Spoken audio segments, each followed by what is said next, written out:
আমার কাছে কয়েকটা প্রশ্ন আসছে, প্রশ্নের সমাধান এইভাবেই দিতে চাই যে আপনারা সবই কোরআন থেকে বলেন, কথায় কথায় জয়গুরু বলেন কেন? জয়গুরু তো হিন্দুরা বলে। এই গাজীপুরের অনেকেই প্রশ্নটা করছে, তো এটা যদি আমি উত্তর না দিয়ে যাই তাহলে পরবর্তী তারা বলবে যে গুরুজির কাছে জানতে চাইছিলাম কিন্তু এই কথাটা কোরআন থেকে বলে নেই। তা আমি বলি যে আপনার জানা যদি ভুল থাকে, আমি যতই বুঝাই আপনার ভুল নিয়েই কিন্তু আপনার মৃত্যুবরণ করতে, কারণ আপনার জানার ভিতরে ভুল কোনটুক? আমি জয়গুরু বলছি আর আপনি বলছেন জয়গুরু হিন্দুরা বলে। আপনার এই ভাষা জ্ঞানই নাই। কোন হিন্দুরা কি জয়গুরু বলে নাকি? হিন্দুরা তাদের দেবতার পূজা করে, তারা হিন্দু। তারা মূর্তি পূজা করে, তারা হিন্দু। তারা নমস্কার বলে, তারা জয়গুরু বলে না। বেয়াদব কোথাকার, ভাষা জ্ঞান নেই।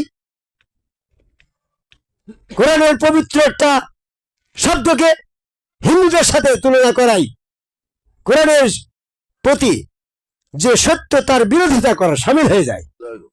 কারণ সূরা আল ফাতির 1 নম্বর আয়াতে আল্লাহ রাব্বুল আলামিন এই জয়গুরু বলে মুহাম্মদ সাল্লাল্লাহু আলাইহি ওয়াসাল্লামকে গুরু হিসাবে জয় দিয়েছে। ইন্না ফাতানা লাকা ফাতাম মুবিন, হে মুহাম্মদ তোমার জয় হোক, তোমার মহা জয় হোক। এটা হিন্দুরা বলতে যাবে কেন? এই জন্য হিন্দুরা নমস্কার বলে, এরা জয়গুরু বলে না। তারপরে কথা শুনেন, আমরা হিন্দু নাই বিধায় আমরা জয়গুরু মুসলমানে বলে, কোরআনে বলে আমরা জয়গুরু বলি। তাহলে বর্তমানে যারা মুসলমান নয় তারা কি বলে? ওরা তো হিন্দুরা নমস্কার বলে। যারা বর্তমানে মুসলমান নয় তারা একজনের সাথে আরেকজনের দেখা হলে আসসালামু আলাইকুম বলে। এরা মুসলমান না। কারণ এরা যে মুসলমান নয় তার প্রমাণ কি? এরা আদম সেজদা করে না। আদম সেজদা না করে ইবলিস যদি কাফের হয় তাহলে আদম সেজদা যারা করে নাই তারা মুসলমান কি করে হয় গেছে? সরকার ইবলিস আদম সেজদা না করে কাফের হয়েছে, সূরা বাকারার 34 নম্বর আয়াত। তাহলে যারা যারা আদম সেজদা না করে তারাই হচ্ছে আসসালামু আলাইকুম বলে, আর যারা যারা আদম সেজদা করে তারাই জয়গুরু বলে। এই জন্য আদম সেজদা যারা যারা করে তাদের একটা গুরু আছে।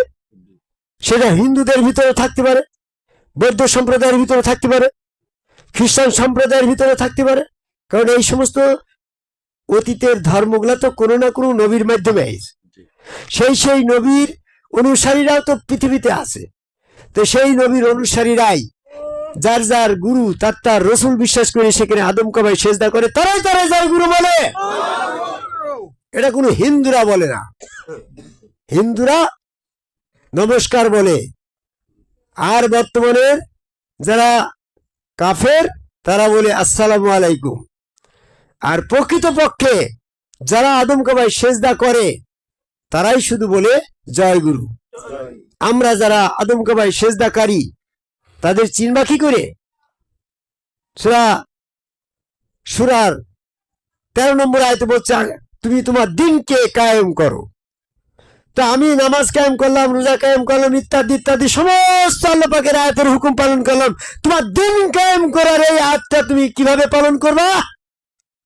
আমি তখন গেলাম, দিন হচ্ছে আমার আদম কাবায় সেজদা করার দিন। এটাকে কায়েম করতে হবে এমন ভাবে যেন আমাকে দেখে মনে করে যে এই লোকটা আদম কাবায় সেজদা করে গো। এই জন্য আমাকে মুসরাইকে দিছিল।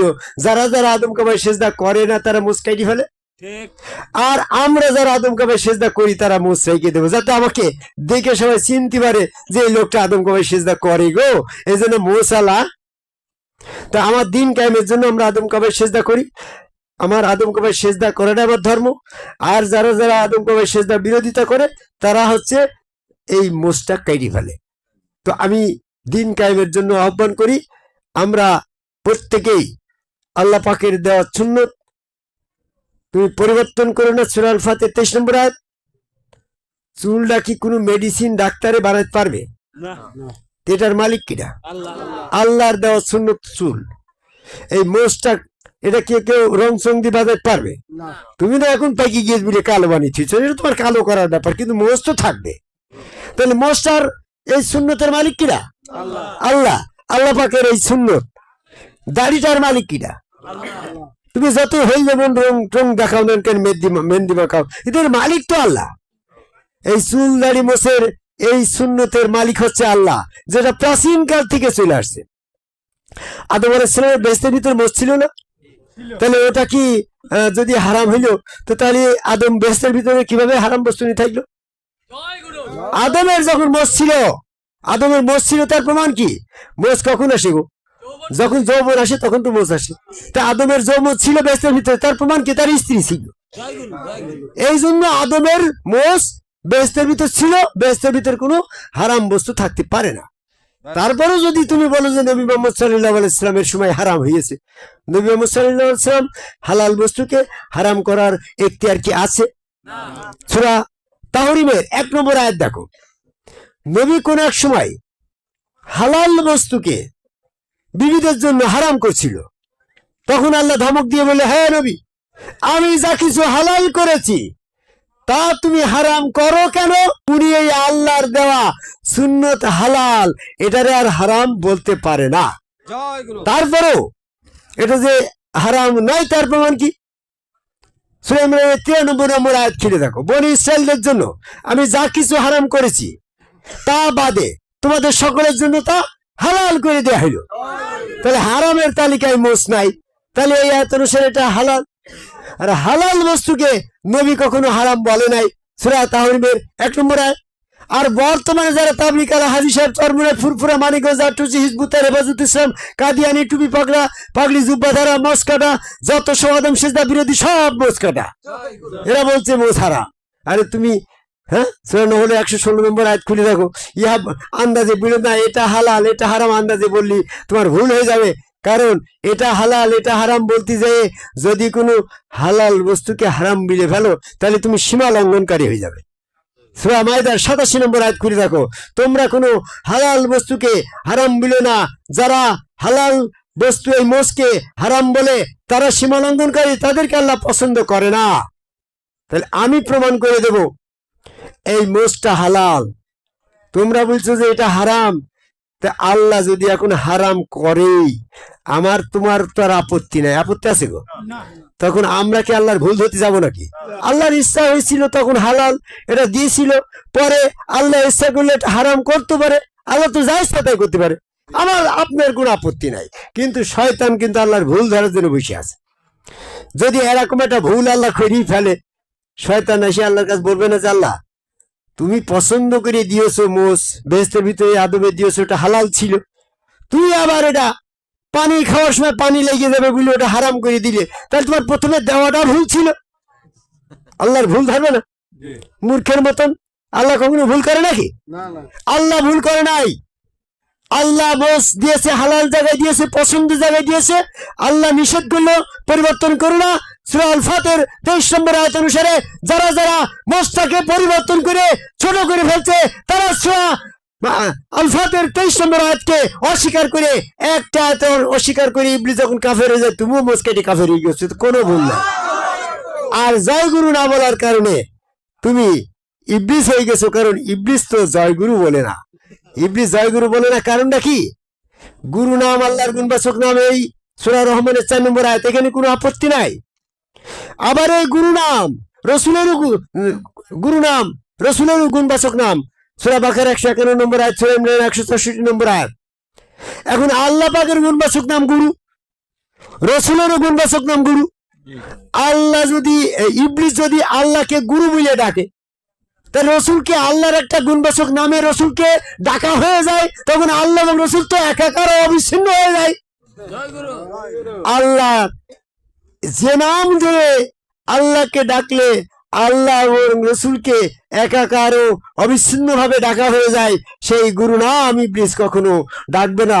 সেই গুরু নাম ধরে ইবলিস কখনো আল্লাহকেও ডাকে না, গুরু নাম ধরে ইবলিস কখনো রসুলেরও ডাকে না। এই জন্য জয় গুরু বলে আমরা আল্লাহ রসুলকে একাকার করে একত্ববাদে হ্যাঁ, ওই জয় গুরু বলার মাধ্যমে আল্লাহ পাকের একটা উত্তম গুণবাচক নাম গুরু নামের প্রকাশ হয়েছে। এটা একত্ববাদের নাম। কিভাবে?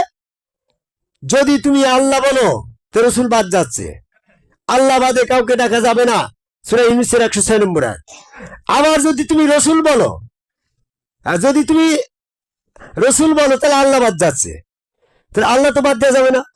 আবার যদি আল্লাহ বলো রসুল বাদ যাচ্ছে, রসুল বাদ দিলে তুই ইবলিস কাফের হয়ে যাচ্ছ, তাহলে রসুলও বাদ দেওয়া যাচ্ছে না, আল্লাহ বাদ দেওয়া যাচ্ছে না।